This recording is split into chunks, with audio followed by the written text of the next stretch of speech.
Hi friends, welcome to my channel. இன்னைக்கு சூப்பரான lunch box recipe தான் நம்ம பார்க்க போறோம். என் பொண்ணு ரொம்ப விரும்பி சாப்பிட்ட LKG, UKG ஃபர்ஸ்ட் ஸ்டாண்டர்ட்ல ரொம்ப விரும்பி சாப்பிட்ட ஒரு லஞ்ச் தான் பார்க்க போறோம். ஒயிட் பாஸ்தா அப்புறம் ஸ்கிரம்பிள்ட் எக் அதுக்கப்புறம் நம்ம கேரட். இந்த கேரட்டுக்கு ஒரு வரலாறே இருக்கு. ஏன்னா நான் அந்த கேரட்டை வந்து பூ மாதிரி டிசைன் பண்ணி வச்சு விட்டா தான் அவளுக்கு வந்து பாசம் அதிகமாக இருக்கு அப்படின்னு அர்த்தம். ஒரு நாள் வைக்கலாட்டி கூட அப்படியே ஒரு மாதிரி ரொம்ப டல்லாயிருவா. இப்போ நம்ம பாஸ்தா எப்படி செய்யலாம் அப்படிங்கிறத பார்க்கலாம். ஒரு பாத்திரத்தில் தண்ணி வச்சுட்டு அதில் தேவையான அளவுக்கு பாஸ்தா போட்டு ஒரு ஸ்பூன் அளவுக்கு எண்ணெய் ஊற்றிட்டு இதுக்கு தேவையான உப்பு போட்டு நல்லா கொஞ்சம் ஒரு 5 நிமிஷம் ரொம்ப வேக வேண்டாம், கரெக்டாக 5 நிமிஷம்குள்ளே நம்ம குயிக்காக வந்துடும். அதுக்கப்புறம் நம்ம இன்னொரு பாத்திரத்தில் மாற்றிட்டு கொஞ்சம் பச்சை தண்ணி உடனே ஊற்றிடுங்க. அப்போ தான் ஒன்றோட ஒன்று ஒட்டாமல் இருக்கும்.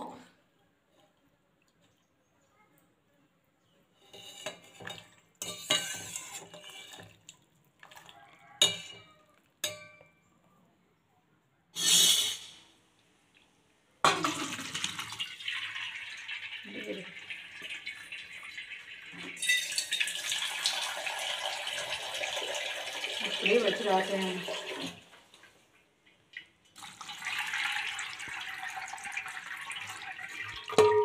பாஸ்தாவை வேக வச்சுட்டோம். இப்போ ஒரு பேனில் 3 ஸ்பூன் அளவுக்கு பட்டர் சேர்த்துக்கலாம். பட்டர் நல்லா மெல்ட் ஆகணும். மெல்ட் ஆனது நல்லா ஃப்ளேவராக நல்ல சூப்பரான ஒரு அரோமா வரும். ஸோ 3 ஸ்பூன் கரெக்டாக இருக்கும். 3 ஸ்பூன் அளவுக்கு நம்ம பட்டர் போட்டுட்டு நல்லா மெல்ட் ஆனதுக்கு அப்புறமா நம்ம என்ன சேர்க்கலான்றதை பார்க்கலாம். இந்த பட்டர் வந்து நான் வீட்டிலேயே வந்து ஆடையில் எடுத்து வச்ச பட்டர் தான். வீட்டில் செஞ்சால் இன்னும் நல்ல ஃப்ளேவர், சூப்பரான ஒரு ஃப்ளேவர் கொடுக்கும். நான் நெய்யாக உருக்காமல் அப்படியே பட்டர் மட்டும் நான் அப்படியே பட்டராக எடுத்து வச்சுருந்தேன்.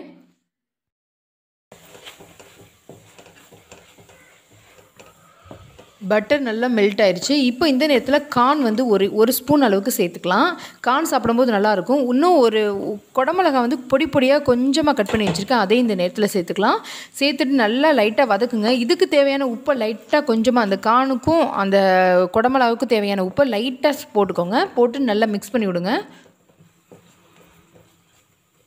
கார்னும் கேப்சிகவும் நல்லா லைட்டாக வதங்கிடுச்சு. அதுக்கு தேவையான உப்பு போட்டு நல்லா வதக்கிட்டோம். இப்போ இந்த நேரத்தில் ஒரு ஸ்பூன் அளவுக்கு மைதா சேர்த்துக்கலாம். இந்த மைதா வந்து இந்த பட்டரில் நல்லா மிக்ஸ் ஆகணும். அப்போ தான் திட்டாக வராமல் இருக்கும். நல்லா மிக்ஸ் ஆகிற அளவு பார்த்துக்கோங்க. நல்லா லைட்டாக வதங்கட்டும். அதில் அந்த பட்டரும் அந்த மைதாவும் சேர்ந்து நல்ல சூப்பரான ஒரு ஃப்ளேவர் இருக்கும். நல்லா வதக்கி விடுங்க.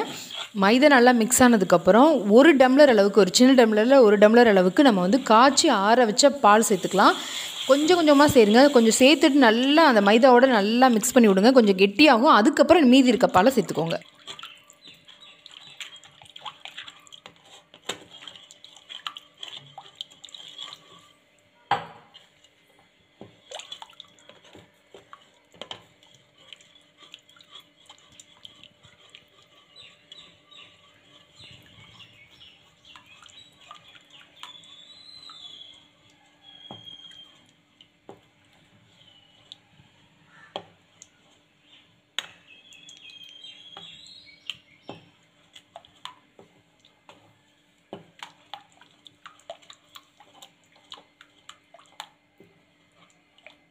இது நல்ல சாஸ் மாதிரி கிடைக்கும். இந்த நேரத்தில் நம்ம வேக வச்சுருக்க அந்த பாஸ்தாவை இந்த நேரத்தில் சேர்த்துக்கலாம்.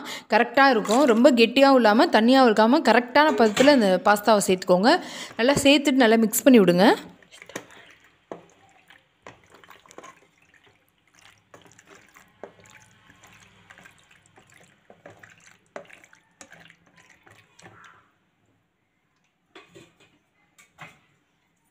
நல்லா மிக்ஸ் பண்ணதுக்கப்புறம் ஒரு ஸ்பூன் அளவுக்கு நம்ம வந்து மிளகு வந்து நான் இடித்து வச்சுருக்கேன், அதை சேர்த்துக்கலாம்.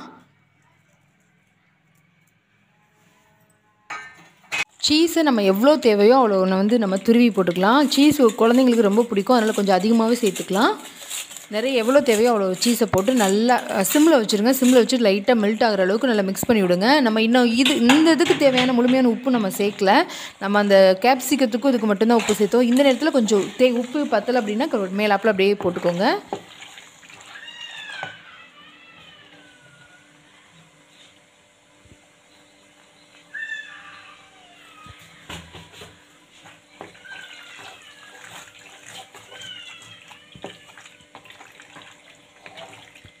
சூப்பரான ஒயிட் அண்ட் சீஸ் பாஸ்தா வந்து ரெடி ஆயிடுச்சு. சூப்பராக இருக்கும், குழந்தைங்களுக்கு ரொம்ப பிடிக்கும். என் பொண்ணுக்கு இது காம்பினேஷனாக வந்து ஸ்க்ரம்பிள்ட் எக் ரொம்ப பிடிக்கும்.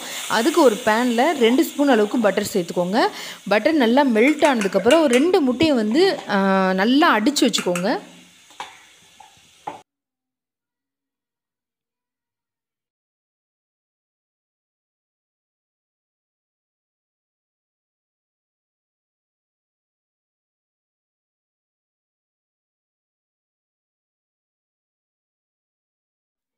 பட்டர் நல்லா மெல்ட் ஆனதுக்கப்புறம் அந்த முட்டையை வந்து நம்ம அடித்து வச்சுருக்கோம்ல அதை இந்த நேரத்தில் சேர்த்துக்கலாம்.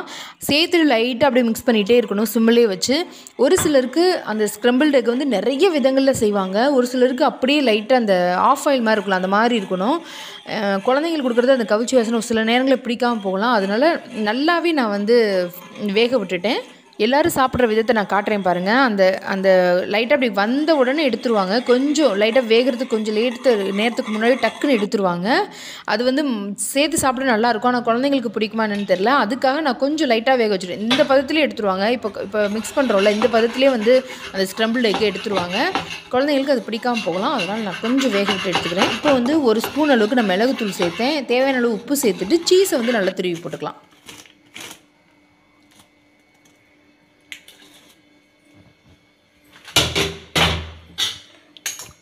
சூப்பரான ஸ்க்ரம்பிள்டு எக் ரெடி ஆயிடுச்சு. இப்போ என் பொண்ணுக்கு ரொம்ப சின்ன வயசில் ரொம்ப விரும்பி சாப்பிட்டேன். இது இல்லை அப்படின்னா சாப்பிட மாட்டா, கோவமாக மூஞ்சி தூக்கி வச்சுட்டு உட்காந்துருப்பா. இந்த மாதிரி கேரட்டில் இந்த பூ மாதிரி செஞ்சு கொடுக்கணும். எந்த ஃபுட்டு செஞ்சாலும் அதில் வந்து கண்டிப்பாக இருக்கணும் அந்த கேரட்டு. இல்லைன்னா என் மேலே உனக்கு பாசமே இல்லைம்மா அப்படின்னு சின்னதாக அப்படியே அழகாக குரலில் பேசும். சின்ன வயசு, அதுவும் எல்கேஜி யூகேஜி ஃபஸ்ட் ஸ்டாண்டர்டில் நம்ம குழந்தைங்க நம்ம கூட இருக்கும்போது எவ்வளோ அது வேறு ஃபீலிங் அது. இப்போ சொன்னால் அது சிரிக்கிறாங்க. என்னத்தை சொல்கிறது, இதெல்லாம் சொல்லியிருப்பேன் போ, இதுக்கெல்லாமா யாராவது இப்படி ஃபீல் பண்ணி பேசுவாங்கன்னு கிண்டல் பண்ணி சிரிக்கிறா. ஆனால் நமக்கு அது மெமரபுளான ரொம்ப மெமரி, அவ்வளோ மெமரி இருக்குது. ஸ்கூல் டேஸ்லலாம் அவ்வளோ சந்தோஷமாக கொடுக்க கேரட் பார்க்கும்போது எனக்கு அந்த ஞாபகம் வரும். இப்போ நம்ம பாஸ்தா வந்து பேக் பண்ணிடலாம். இதே லஞ்ச் பாக்ஸில் தான் நான் அவள் கொண்டு போனால், அந்த ஞாபகப்படுத்துறதுக்காக தான் மறுபடியும் நான் வந்து அதிலே கட்டியிருக்கேன். சீஸை வந்து அது மேலே அப்படியே துருவி போட்டுக்கலாம். அது அந்த ஹீட்லேயே நல்லா மெல்ட் ஆகிடும். நல்லாயிருக்கும், சாப்பிட்றதுக்கு சூப்பராக இருக்கும். ஸ்க்ரம்பிள்டு எக்கு வந்து ஓரமாக வச்சுட்டு அதுக்கு பக்கத்துலேயே வந்து அவளுக்கு ரொம்ப பிடிச்ச அந்த கேரட்டையும் வச்சிடலாம். கேரட் குட்டி குட்டியாக இருந்தது. அங்கே கொஞ்சம் பெருசாக வந்து அப்படி செஞ்சோன்னா அழகாக ஃப்ளவர் மாதிரியே இருக்கும், ரோஸ் மாதிரியே இருக்கும் பார்க்குறதுக்கு. சரி, இருந்த கேரட்டை வச்சு நான் செஞ்சுருக்கேன். இப்போ லஞ்ச் பேக் பண்ணிடலாம். உங்கள் குழந்தைங்களோட இருந்த அந்த சின்ன வயசு ஞாபகங்கள், அவங்க சின்ன வயசுடைய ஞாபகங்கள் இருந்தால் நீங்கள் கமெண்ட் பாக்ஸில் ஷேர் பண்ணிக்கோங்க. சூப்பரான இன்னொரு லஞ்ச் ரெசிபியோடு நாளைக்கு பார்க்கலாம். தேங்க்யூ ஃபார் வாட்சிங்.